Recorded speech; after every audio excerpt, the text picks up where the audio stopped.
माननीय लालू प्रसाद यादव साहब और माननीय शरद यादव जी, खासतौर पर माननीय मुलायम सिंह यादव जी एक छोटे घर परिवार में जन्मे। मुलायम सिंह जी तीनों ही छोटे घर परिवार में जन्मे और वहां से संघर्ष करके निकल के, मैं ये बात सिर्फ यादवों के लिए कह रहा हूं, वहां से संघर्ष करके निकल के इस देश के सबसे बड़े नेताओं में से एक बने।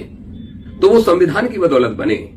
सोचो अगर संविधान ने हमें हक नहीं दिया होता तो क्या ये हमारे महापुरुष इतने बड़े बन पाते? क्या हमारे समाज, हमारा वर्ग, हमारे गरीब वंचित शोषितों के लिए इतना काम कर पाते?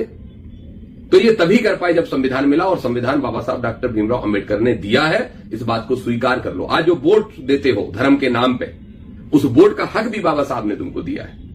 ये बात सुनने में, समझने में, स्वीकार करने में क्या समस्या है मेरे पिछड़े वर्ग के भाइयों? जब तक इस बात को स्वीकार नहीं करोगे अपनी राजनीतिक ताकत नहीं बना पाओगे। इस बात को ध्यान रख लो।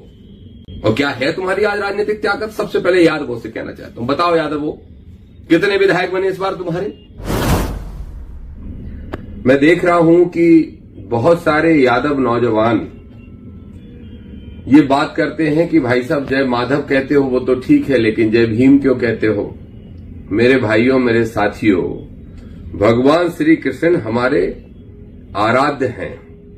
हम उनकी पूजा करते हैं, अर्चना करते हैं, उनको अपना सब कुछ मानते हैं, हमारे भगवान हैं। लेकिन चाहे डॉक्टर भीमराव अंबेडकर हो, चाहे मुलायम सिंह यादव जी हो, चाहे बाबा साहब, चाहे मुलायम सिंह जी नेताजी, चाहे कांसीराम साहब, और चाहे महात्मा ज्योतिबा फुले, सावित्रीबाई, माता सावित्रीबाई फुले, वीरांगना लक्ष्मीबाई, वीरांगना अवंतीबाई, लोक माता अहिल्याबाई, ये सब वो महापुरुष और महान विभूतियां हैं कि जिनकी बदौलत आज हम बैठ के बात कर पा रहे हैं, अपने निर्णय कर पा रहे हैं। अगर बाबा साहब ने संविधान नहीं बनाया होता तो कांसीराम साहब की भी हिम्मत नहीं थी, वो इतना सारा काम नहीं कर सकते थे। और बाबा साहब ने संविधान नहीं बनाया होता तो हमारे नेताजी माननीय मुलायम सिंह जी भी मुख्यमंत्री नहीं बन पाते। तो सबसे पहले ये समझने की आवश्यकता है कि भगवान और महापुरुष के बीच में क्या फर्क होता है। भगवान श्री कृष्ण हमारे लिए भगवान है, लेकिन वो महापुरुष जिन्होंने इस युग में आके हमें एक एक हक और अधिकार दिलाया, हमें उनको मानना ही चाहिए। इसमें जातिगत सोच, जो षड्यंत्रकारी लोग हैं जो तुम्हारे दिमाग में भर देते हैं, उसको निकालने का बाहर काम करो। जरा सोच के देखो मेरे साथियों, मैंने आज सब नोट कर रखा है तुम सबसे बात करने के लिए, सभी सम्मानीय साथियों से बात करने के लिए। जरा सोचिए, जरा विचार करिए। यादव समाज में दो बड़े नेताओं ने जन्म लिया। वैसे तो तीन ने लिया है। माननीय शरद यादव जी को भी मैं अपना बहुत सम्मान करता हूं, बहुत उनको अपना आदर्श मानता हूं। माननीय नेताजी मुलायम सिंह यादव जी, माननीय लालू प्रसाद यादव साहब और माननीय शरद यादव जी, खासतौर पर माननीय मुलायम सिंह यादव जी एक छोटे घर परिवार में जन्मे। मुलायम सिंह जी तीनों ही छोटे घर परिवार में जन्मे और वहां से संघर्ष करके निकल के, मैं ये बात सिर्फ यादवों के लिए कह रहा हूं, वहां से संघर्ष करके निकल के इस देश के सबसे बड़े नेताओं में से एक बने। तो वो संविधान की बदौलत बने।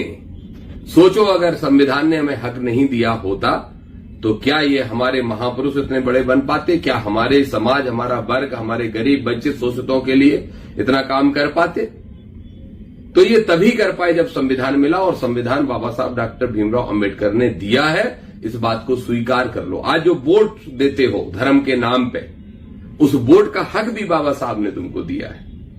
ये बात सुनने में, समझने में, स्वीकार करने में क्या समस्या है मेरे पिछड़े वर्ग के भाइयों? जब तक इस बात को स्वीकार नहीं करोगे अपनी राजनीतिक ताकत नहीं बना पाओगे। इस बात को ध्यान रख लो। और क्या है तुम्हारी आज राजनीतिक ताकत? सबसे पहले यादवों से कहना चाहता हूं, बताओ यादवों कितने विधायक बने इस बार तुम्हारे, और पिछली बार कितने थे? जरा सोच के देखो कितने कम बने और क्यों कम बने। कहां गई थी ये पार्टियां, भाजपा और कांग्रेस?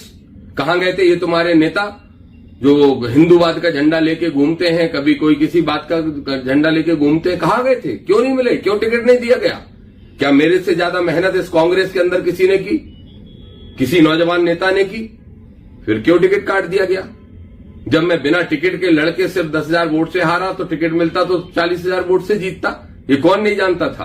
क्यों काटा? मेरा टिकट इसलिए काटा क्योंकि मैं पिछड़ा वर्ग के लिए 126 टिकट मांग रहा था संख्या के अनुपात में। जो देने की इनकी हैसियत नहीं थी, औकात नहीं थी, सिर्फ बातें करते हैं।